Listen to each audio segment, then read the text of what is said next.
안녕하세요. 수요예배에 오신 여러분들을 진심으로 환영합니다. 앞으로 몇 주간 수요예배 시리즈는 존 메가더 목사님의 하나님이 계획하신 교회라는 책을 통하여서 교회의 기초가 되는 중요한 말씀들을 함께 나누는 시간을 갖고 있습니다. 이번 시간에는 교회의 장기, 교회의 organ이라고 하는 영적 태도에 대해서 함께 말씀을 나누도록 하겠습니다. 오늘 저와 여러분에게 주신 하나님의 말씀은 베드로후서 1장 3절에서 8절까지 말씀입니다. 베드로후서 1장 3절에서 8절까지 말씀입니다.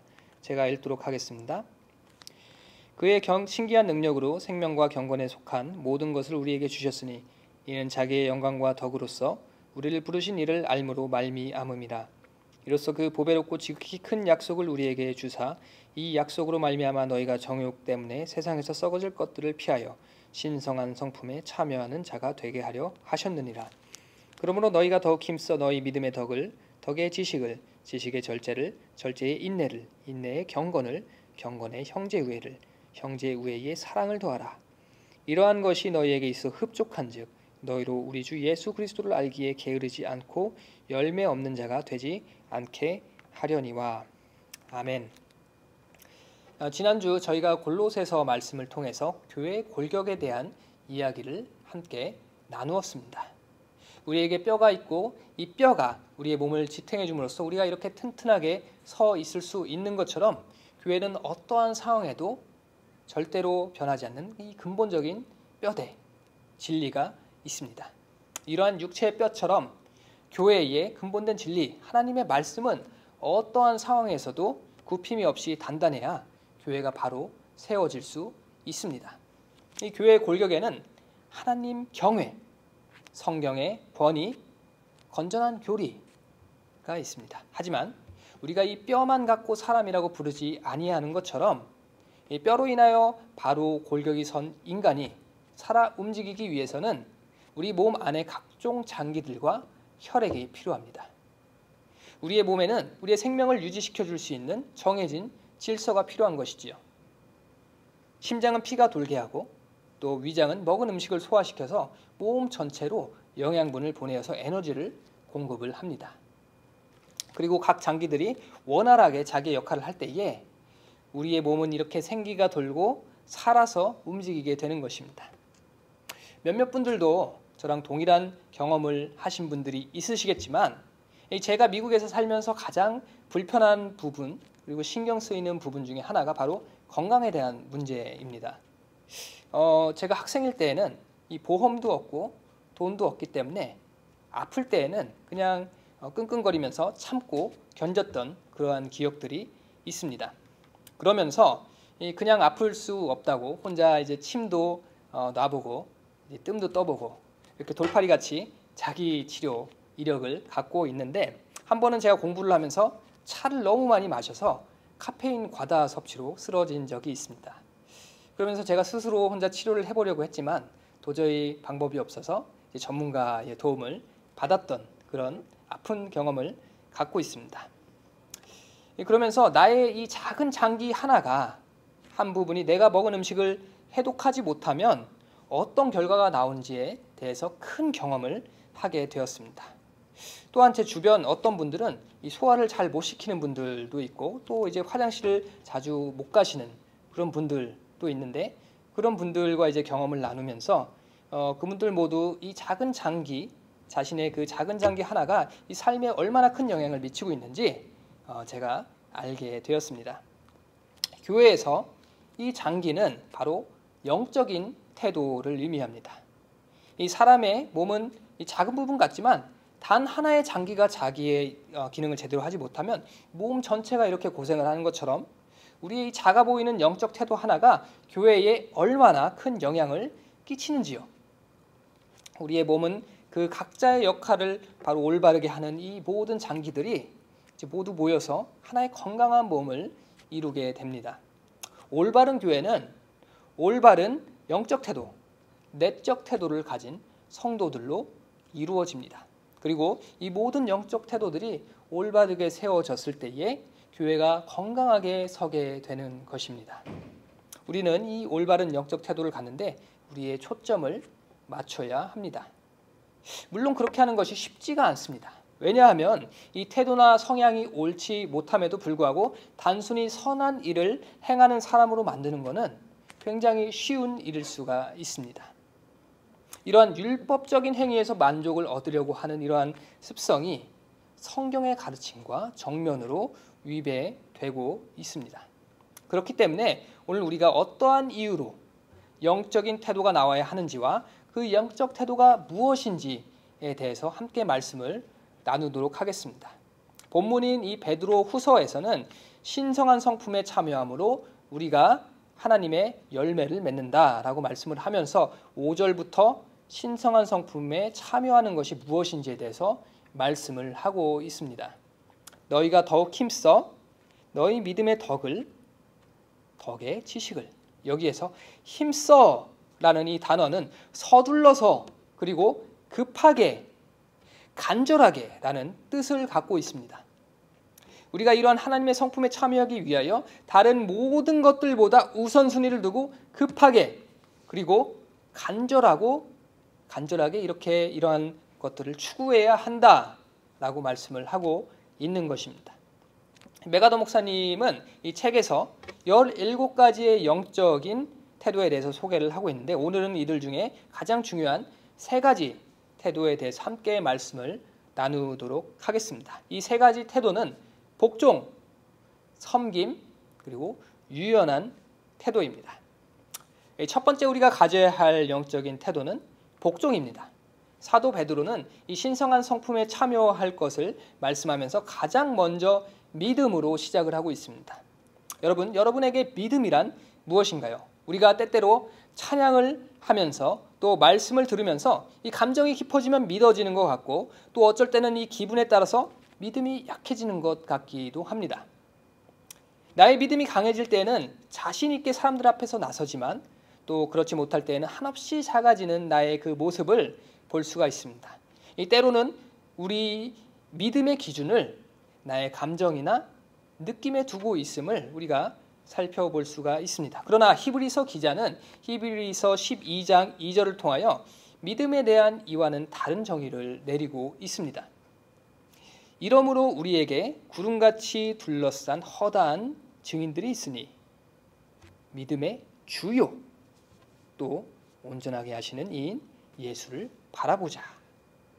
이 히브리서 기자가 믿음에 대하여 말씀을 할 때에 이 믿음의 주인이 누구인가에 대해서 말씀을 하고 있습니다.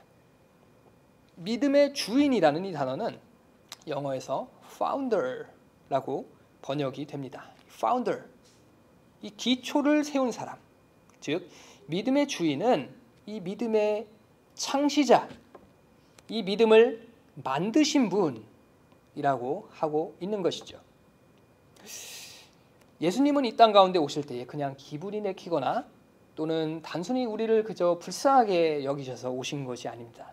그분은 아버지 하나님의 이 창조와 구속, 이 대속하심에 대한 계획에 대한 믿음으로 온전한 신뢰 가운데에 복종하심으로 이 땅 가운데 오십니다. 그는 근본 하나님의 본체시나 하나님과 동등됨을 취할 것으로 여기지 아니하시고 종의 형체를 가져 자기를 낮추시고 죽기까지 복종하셨으니 이 믿음의 주인이신 예수님께서는 하나님의 말씀에 복종하여 이 땅 가운데 오신 것입니다.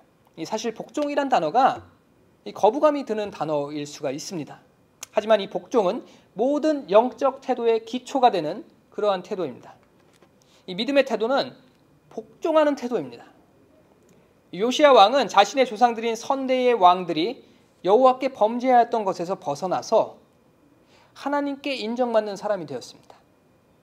그것은 요시야 왕이 스스로를 왕의 자리가 아니라 하나님의 권위, 하나님의 법 아래에 자신을 두고 그것에 얼라이먼트, 즉 그 권위에 복종하고 자신을 맞추는 그 태도를 보임으로써 그것이 가능했던 것이죠. 예수께서 우리 삶의 주인이시라면 우리는 그분의 명령에 복종해야 합니다. 구원에 이르는 길이 좁은 이유는 하나님의 뜻과 계명이 말씀에 복종해야만 이루어지기 때문인 것이죠. 우리의 구원의 길이 좁은 이유는 우리가 하나님의 뜻과 계명에 복종을 해야만 하기 때문입니다. 우리는 그리스도를 주님으로 받아들이고 그분의 주권을 인정해야 비로소 이 복종하는 삶을 살 수가 있습니다. 하나님의 말씀에 복종하시길 바랍니다. 성령께서 죄를 꾸짖으시면 다른 이들이 아닌 바로 우리 자신에게 하시는 말씀으로 들으시길 바랍니다. 이 복종은 우리로 하여금 성령 충만한 삶을 살게 해줍니다. 우리가 우리의 기준에서 벗어나 하나님의 기준에 복종할 때에 우리가 영적으로 성숙해지고 교회는 그 생명의 피가 몸 구석구석으로 흘러갈 것입니다. 우리가 복종의 태도를 취하기 위하여 하나님의 말씀 앞에 나아가야 합니다. 그때에 우리가 하나님께서 생각하시는 바를 바로 알고 그분의 뜻을 알 수가 있는 것이지요. 그리스도께서 하나님께 복종함으로 우리에게 구원이 임하였던 것처럼 우리도 그리스도께 복종함으로 하나님의 말씀과 질서에 순복함으로 교회를 세우는 하나님의 충성된 종이 되시기를 소망합니다. 두 번째 우리가 가져야 할 영적 태도는 섬김입니다. 이 신성한 성품에 참여하기 위하여 믿음의 덕을 더하고 있습니다. 이 덕은 탁월함, 뛰어남을 의미합니다. 베드로전서 2장 9절에 우리 모두가 잘 아는 이런 말씀이 있죠. 너희는 택하신 족속이요 그의 소유가 된 백성이니 이는 너희를 어두운 데서 불러내어 그의 기이한 빛에 들어가게 하신 이의 아름다운 덕을 선포하게 하려 하심이라. 이 베드로전서는 그리스도의 이 덕이 우리로 하여금 어두운 데서로부터 그의 빛에 들어가게 하셨다라고 말씀을 하고 있습니다. 예수 그리스도의 이 덕, 이 탁월함은 바로 십자가의 죽으심입니다. 인간의 눈으로는 가장 연약해 보이는 이 십자가가 하나님의 관점으로는 가장 탁월함으로 나타나고 있습니다. 십자가의 희생을 통한 온 인류의 구원, 이것이 하나님의 탁월함이자 덕인 것이지요. 인자가 온 것은 섬김을 받으려 함이 아니라 도리어 섬기려 하고 자신의 목숨을 많은 사람들의 대속물로 주려 함이라 라는 이 예수님의 말씀은 그분의 우리를 위한 희생하심이 바로 섬김이다 라고 말씀을 하고 있습니다. 이 그리스도께서는 우리를 섬기기 위하여서 이 땅 가운데 내려오셨습니다. 이 덕의 태도는 섬김의 태도입니다. 예수께서 인자는 세상 가운데 섬기려 왔다라고 말씀을 하실 때에 제자들에게 내가 너희를 섬길 테니 너희는 섬김을 받고 그냥 편히 쉬어라 라고 말씀하시지 않았습니다. 오히려 너희 중에 누구든지 으뜸이 되고자 하는 자는 너희의 종이 되어야 하리라 라고 말씀을 하고 있습니다. 그리고 그분은 스스로 본을 보이셔서 제자들의 발을 닦으시고 우리의 죄를 위하여 스스로 십자가의 자리에 나아가십니다. 가장 탁월한 섬김의 표본을 보여주고 있으십니다. 하나님께서는 우리로 하여금 하나님의 허락하신 그 능력을 다른 사람을 섬기기 위해 사용하기를 원하고 계십니다.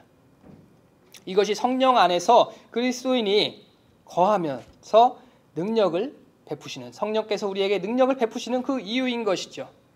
하나님께서는 우리가 그저 지켜보는 사람이 되기를 원하지 않으십니다. 그리스도께서 우리를 섬기기 위하여 이 땅 가운데에 내려오셨듯이 우리가 동일하게 섬기기 위하여 하나님의 일을 보는 데서 그치는 것이 아니라 실제로 행해야 하는 것입니다. 우리 가운데에 이 섬김의 자리에 있는 주님의 동역자들을 진심으로 축복합니다. 혹시 아직 이 섬김의 자리에 있지 않으시는 분이 있으십니까? 주님께서는 우리 교회를 통하여서 여러분들이 섬길 수 있는 귀중한 자리를 예비해 놓았습니다. 바로 지금 이 자리에서 복종과 순종함으로 종의 자리에 나아가심으로 그리스도께서 허락하신 이 풍성한 은혜를 경험하시는 모든 분들이 되시기를 부탁드립니다. 우리의 이 섬김으로 세상 가운데서 복음을 함께 전하는 동역자가 서로 세워지고 교회가 건강하게 되는 하나님의 일들이 일어나게 되기를 소망합니다. 세 번째 우리가 가져야 할 영적 태도는 유연한 태도입니다. 우리는 방금 그리스도께서 복종하심으로 십자가에서 하나님의 탁월함을 보여주셨음을 살펴보았습니다. 이것을 하나님의 약속의 성취 라고 하는데, 이 세상은 어떤 무신론자가 이야기하는 것처럼 그냥 아무 목적 없이, 아무 의미 없이 흘러가는 것이 아닙니다.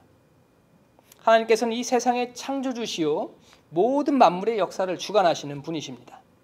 아브라함을 통해서, 이스라엘을 통해서, 그리고 우리를 구원하신 예수 그리스도를 통하여 그 약속을 주셨습니다.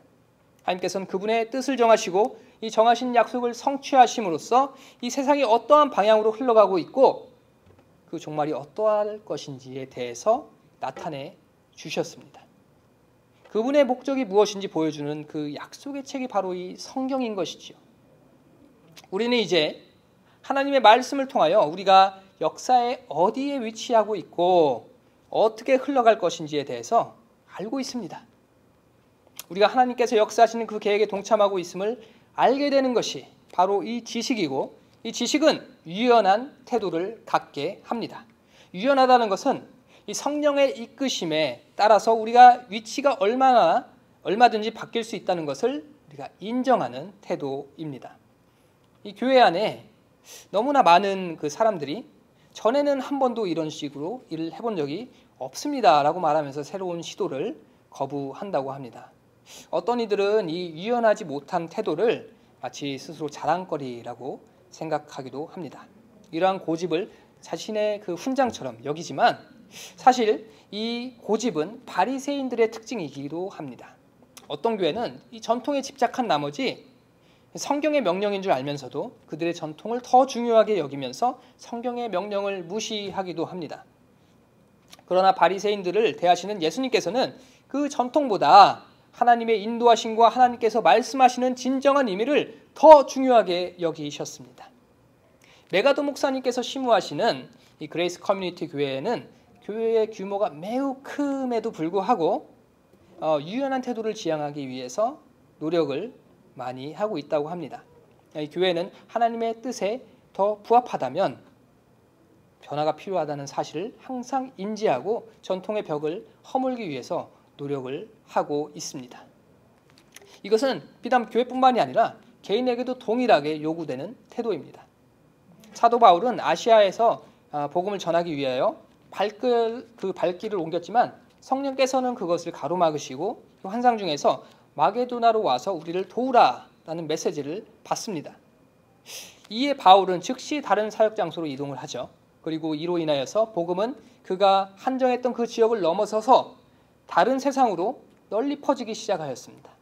이처럼 바울은 하나님께서 어디로 인도하시든지 항상 유연하게 받아들였습니다. 우리 가운데 이에 때로는 우리가 의도하지 않는 방향으로 하나님께서 이끄시는 것을 느낄 때가 있을 수도 있습니다. 그때 우리는 우리의 경험에만 의지하지 말고 하나님의 그 말씀과 기도로서 그분의 일하심을 유연하게 받아들일 필요가 있는 것입니다. 하나님께서는 살아계신 하나님이시며 지금 이 땅의 역사를 통해 지금 일어나고 있는 이야기들을 통해 이끄시고 그분의 통치 가운데 들어가게 하시는 분이십니다. 우리는 이 위대하신 하나님을 인정하고 그분께서 교회를 통하여 일하실 때에 유연한 태도를 가지고 함께 동참하는 마음으로 하나님의 나라를 확장해 나가는 귀한 그리스도의 일꾼이 되기를 소망합니다. 우리가 오늘 세 가지 영적 태도에 대해서 살펴보았습니다. 그리스도께서 하나님께 복종하신 것과 같은 복종의 태도, 그리스도께서 우리를 위하여 십자가에 달려 보여주신 그 섬김의 태도, 하나님의 이끄심을 아는 지식에 의한 유연한 태도, 우리가 어떻게 이 세 가지 태도들을 실천할 수 있을까요?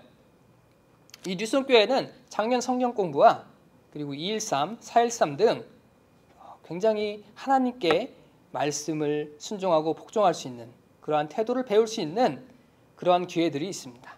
또한 이 말씀으로 교육받은 413과 213을 선교회 현장에 그리고 흑인교회에 전함으로써 또는 교육부의 교사나 찬양팀에 지원함으로써 섬길 수도 있을 것입니다. 이를 통하여서 우리가 하나님께서 교회를 통해 일으키시는 이 사역들을 유연하게 받아들이며 헌신할 수 있을 것입니다. 사도 베드로는 신성한 성품에 대하여 나눈 후에 이렇게 말씀을 합니다. 이같이 하면 우리 주 곧 구주 예수 그리스도의 영원한 나라에 들어감을 넉넉하게 너희에게 주시리라. 우리가 그리스도를 알고 그리스도의 성품을 따르는 이유는 명확합니다. 우리 안에 그리스도로 인한 소망이 있기 때문입니다. 저는 우리 사랑하는 뉴스송교회 성도님들께서 영원한 것을 바라보시기를 부탁드립니다. 한순간에 사라지는 것을 의지하는 것이 아니라 우리 앞에 있는 그리스도께서 보여주신 이 영광스러운 미래를 바라보는 삶이 되시기를 부탁드립니다. 그리고 그로 인하여서 교회가 건강하게 세워지고 세상 모든 민족이 우리가 보이는 하나님의 성품을 함께 바라보며 함께 소망을 나누는 귀한 역사가 일어나는 일들이 되기를 주님의 이름으로 축원드립니다. 함께 기도하시겠습니다. 살아계신 하나님 아버지, 감사합니다. 주님, 우리가 오늘 하나님 앞에서 그리고 교회 안에서 어떠한 영적 태도를 가지고 주님의 교회를 섬기고 우리가 살아갈 수 있는지에 대해서 함께 말씀을 나누었습니다. 주님, 우리가 주님을 인정하고 주님을 경배하고 주님께 복종하는 삶을 살 수 있게 인도하여 주시옵소서. 우리가 항상 주 예수 그리스도의 우리를 구원하신 은혜를 바라보며 주님의 교회를 섬기는 삶을 살 수 있게 인도하여 주시옵소서. 주님께서 이끄시는 그 모든 일들을 우리가 유연하게 바라보면서 오직 주님을 바라고 주님께 기도하며 우리의 삶을 주님께 바치는 귀한 주님의 일들이 일어날 수 있게 주님께서 함께하여 주시옵소서. 주님, 우리 태도를 정결하게 하시고 우리 마음을 주님께 나아가게 주님께서 함께하여 주시옵소서. 주님, 이 모든 말씀에 감사드리며 살아계신 주 예수 그리스도의 이름으로 기도드립니다. 아멘. 내 삶의 소망, 내가 바라는 한 분, 예수 닮기를 내가 원하네. 한없는 사랑, 풍성한 긍휼, 예수 닮기를 내가 원하네. 예수 닮기를, 예수 보기를, 예수만 높이길 내가 원하네. 내 평생 소원, 예수 닮기를, 예수만 닮기를 내가 원하네.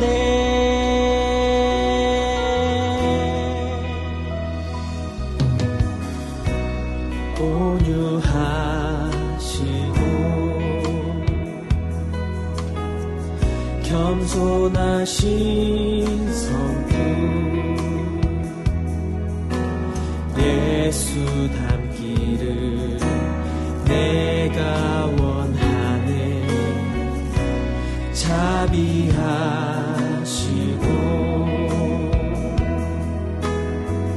위로자 되시는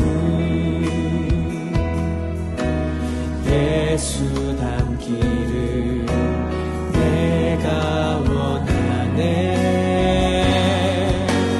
예수 닮기를, 예수 보기를, 예수만 높이길 내가 원하네. 내 평생 소원, 예수 닮기를, 예수만 닮기를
예수 새롭게 하시네.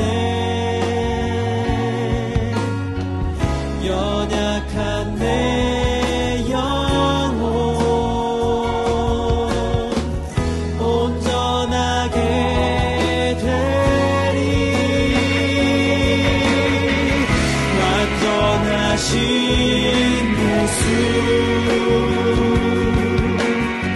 새롭게 하시네.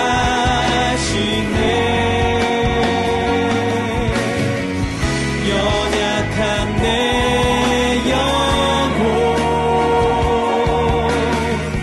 온전하게 되리.